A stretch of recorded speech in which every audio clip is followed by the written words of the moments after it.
Cincinnati police officer is under investigation tonight after being caught on her body cam using a racial slur.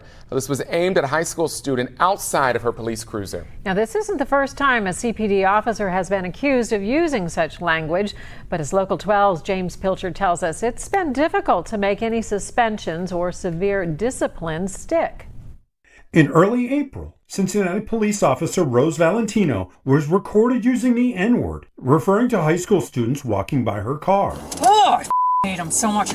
I hate this world. The language was quickly condemned by both city leaders and leaders of the Cincinnati Police Union. But it isn't the first time CPD officers have been caught using such language. In 2002, then Officer Patrick Caton was suspended for using the N-word. He had previously been on trial but acquitted of assault in the death of Roger Owensby. His suspension was overturned. Legal experts say cities like Cincinnati don't have specific measures for racial slurs, instead lumping them in with profanity, coarse language, and rudeness to the public. Cincinnati's police union contract and discipline procedures don't make that distinction, and the maximum an officer can get is a 7 to 10 day suspension for his or her fourth offense. Ohio State law professor and professional mediator Sarah Cole says that makes it difficult to make suspension stick. Discipline in this context isn't intended to be punitive. It's intended to be educational.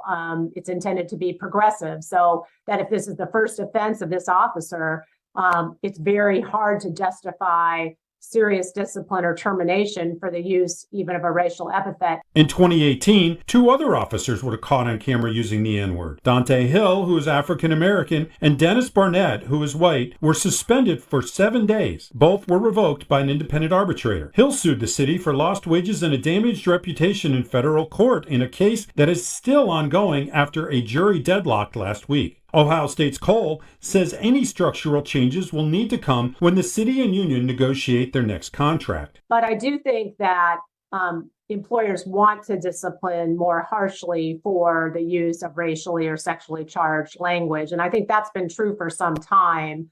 James Pilcher, Local 12 News. Officer Valentino will continue to get paid while under investigation, but her police powers have been removed, including her badge and her gun.